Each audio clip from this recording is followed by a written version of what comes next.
আমি মনে করি একজন শিল্পী সে দায়বদ্ধ সমাজের কাছে, সে দায়বদ্ধ দেশের কাছে, সবচেয়ে বড় কথা সে দায়বদ্ধ মানুষের কাছে। কোনোদিনই কোনো শিল্পী কোনো দায়িত্ব নিয়ে বলতে পারে না যে ওটি অন্যায়, ওই অন্যায়কে আমি সাপোর্ট করি। ভিন্ন মত প্রকাশ করবার যখনই কণ্ঠ রুদ্ধ হবে তখনই এরকম ঘটনা বারবার ঘটতেছে। বাংলাদেশ দেখতে চাই মানুষের বাংলাদেশ, যে বাংলাদেশে প্রতিটি মানুষ কথা বলতে পারবে, কেউ বলতে পারবে না প্রতিবন্ধকার কারো কাছ থেকে সামান্যতম কোনো অংশীদারিত্বের সঙ্গে যুক্ত ছিল। তেল ছাড়া অবস্থান পাওয়াটা খুব কঠিন, তবু তেল ছাড়া পরোটাটাই বেশি ভালো বলে মনে করি। রাজনীতি করে না যে সে অভিনয় করতে পারে না। বাংলাদেশের সবচেয়ে বড় সংগঠন শিল্পীদের শিল্পী সংঘ, যে শিল্পী সংঘের একটি সাধারণ সভা। শিল্পী হিসাবে এখানে আমার এক ধরনের আমি মেম্বার, আমার দায়িত্ব এবং দায়বদ্ধতা থেকে এখানে আজকে আমার আসা। শিল্পী তো অসংখ্য বাংলাদেশে, তো সবাইকে তো আর অ্যাকোমোডেশন করা যায় না। যারা শিল্পী ছিলেন তারা প্রতিষ্ঠান বানিয়েছিলেন এবং অনেকেই শিল্পী আছেন যারা প্রতিষ্ঠানে যুক্ত হতে পারেন না। সেই সমস্ত শিল্পীরা যাতে যুক্ত হতে পারে তাদের একটা দাবি ছিল, সেই দাবিটা নিয়ে তারা দীর্ঘদিন কথা বলেছিল। তার পরিপ্রেক্ষিতে শিল্পীদের এই সংগঠনে যুক্ত করার ব্যাপারে তাদের যে দাবি, সেই দাবিকে সামনে নিয়ে আসার জন্য খুব দ্রুত একটি সাধারণ সভা, আরো বিশেষ কিছু কারণ ছিল, সেই সমস্ত কারণগুলো একদম যৌক্তিকভাবে সমাধান করার জন্য আজকের এই সভা। আমি মনে করি একজন শিল্পী সে দায়বদ্ধ সমাজের কাছে, সে দায়বদ্ধ দেশের কাছে, সবচেয়ে বড় কথা সে দায়বদ্ধ মানুষের কাছে। এই দায়বদ্ধ শিল্পী কখনো কোনো মানুষের অন্যায়ের সিদ্ধান্তের সঙ্গে একমত হতে পারে না। কোনোদিনই কোনো শিল্পী কোনো দায়িত্ব নিয়ে বলতে পারে না যে ওটি অন্যায়, ওই অন্যায়কে আমি সাপোর্ট করি। কিন্তু শিল্পটা একটি ইমোশন। এই বাংলাদেশের পক্ষে, মুক্তিযুদ্ধের পক্ষে চিন্তা চেতনাগত হবে সবাই কিন্তু আমরা স্বচ্ছ। এখানে কেউ কোনো রকম ভাবেই বাংলাদেশের বিরুদ্ধে কেউ নেই, সবাই বাংলাদেশের পক্ষে মানুষ। শিল্পী মানে আরো বেশি, তার দায়িত্ব অনেক বেশি। সেক্ষেত্রে শিল্পীরা রাজনৈতিক হবেন এরকম নয়, কিন্তু দলীয় রাজনীতির বাইরে থেকে সমস্ত কিছু বিবেচনা করে কথা বলা উচিত। সেইটা সমস্ত দায়িত্বশীল শিল্পীরা বলেন এবং করেন। প্রতিবাদের ভাষা শিল্পীরাই তো করবে, কখন করতে পারে নাই, কখন করতে পারবে না সেটা তো তার ব্যর্থতা। আমাকে করতেই হয়, করতে যদি না পারি সে দায়িত্ব শিল্পীকে। পরিবেশ পরিস্থিতি কি ছিল প্রতিবাদ করার মতো? নানান ধরনের সংকট ছিল, অবশ্যই ছিল বাংলাদেশে। আমি মনে করি না আমাদের এই আন্দোলনের সংগ্রাম, আপনারা সবাই জানেন মুক্তিযুদ্ধের সময়ও শিল্পীরা সবচেয়ে বেশি ভূমিকা রেখেছিল, বাংলাদেশ করেছিল। কিন্তু বাংলাদেশে তো সে আকাঙ্ক্ষা প্রতিফলন ঘটেনি। শিল্পীরা তো সাফার করেছে, প্রতি মুহূর্তে করেছে, বারবারই করেছে।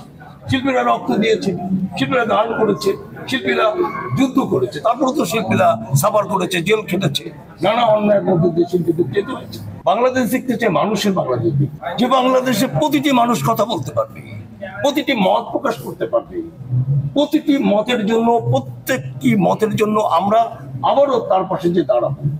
আমি আমার মতটাকেই বলবো তা নয়, আমার বিপক্ষে যে দাঁড়াবে, আমার মত তার মত পছন্দ নাও হইতে পারে, আমার মত তার মতটা বলবে, আমি তার পাশে যে দাঁড়াবো। এই বাংলাদেশটা প্রত্যেকটা মতের গুরুত্ব আমাকে বুঝতে হবে। আমি যখন মতের গুরুত্ব বুঝতে পারিনি বলেই তো আজকের এই সংকট। ভিন্ন মত প্রকাশ করবার যখনই কণ্ঠ রুদ্ধ হবে তখনই এরকম ঘটনা বারবার ঘটতেছে। কে যদি কোনো অপরাধের সঙ্গে, কোনো অন্যায়ের সঙ্গে যুক্ত থাকে, অন্যায় তদন্ত করে যদি প্রতিষ্ঠিত হয়, তাহলে অবশ্যই তার বিচার হওয়া উচিত বলে আমি মনে করি। আমি মনে করি কি প্রত্যেকটা বিবেচনা করা উচিত, চিন্তা করে যে কেন ওটা করছে, কেন করলো। সে যদি সত্যি কোনো অন্যায়ের সঙ্গে যুক্ত থাকে বা ওই যারা দোষর বলছি যে এইভাবে হোক, যদি তারা তাদের অন্যায় কাজের অংশীদারিত্ব হয়, তাকে কিন্তু ছাড়া যাবে না। সরকারের কাছে কখনো প্লট চান নাই? প্রশ্নই আসে না। আমি একদম খুব ডিক্লেয়ার করে দিতে পারি ক্যামেরার সবার সামনে, কোন মন্ত্রীর কাছে, কোন সচিবের কাছে, কোন পুরস্কারের কাছে ও কোন অনুদানের কাছে, কোন ব্যক্তি স্বার্থে এই সরকার যারা ছিল আগে 15 বছরে, কেউ বলতে পারবে না প্রতিবন্ধকার কারো কাছ থেকে সামান্যতম কোনো অংশীদারিত্বের সঙ্গে যুক্ত ছিল। আমি খুব কনফিডেন্টলি বললাম। আপনারা ধরেন, আমি আমার শুটিং এর অভিজ্ঞতা থেকে বলতে পারি, একজন নায়ক সে পায় প্রায় 2 লাখ টাকা, একজন তারই ওখানে বাবার চরিত্র করছে সে পাচ্ছে 10,000 টাকা, আরেকটা ছোট্ট চরিত্র সে পাচ্ছে মাত্র 2,000 টাকা, আরেকটা ছোট্ট চরিত্র আরো 500 টাকা পাচ্ছে, আরেকজন হয়তো কিছুই পাচ্ছে না। তার মানে তো একটি বৈষম্য তো আমরা মনে করি সব সময় আমরা যুদ্ধ করছি এবং এই যুদ্ধটি চলতেই থাকছে। এখানে শুধু মানে সমস্ত ক্ষেত্রেই আমাদের ক্ষেত্রে এটা আছে। এই বৈষম্য দূর করার উপায় এটা খুব মানসিক এবং মানবিক কথা বলেছেন। এটা একটি সিস্টেম, একটি প্রক্রিয়া দীর্ঘদিন ধরে আমরা লালন করছি। এ থেকে বেরিয়ে আসতে পারি তখনই যদি বিবেক নৈতিকভাবে আমরা মনে করি কোথায় কোথায় কি কি ঘটছে, সেটি টেলিভিশন, সেটি চ্যানেল, সেটি প্রডিউসার, সবাই যদি এইটা ক্লিয়ার হয় বিবেকের দ্বারা এবং চিন্তার দ্বারা, তাহলে এটার সমাধান।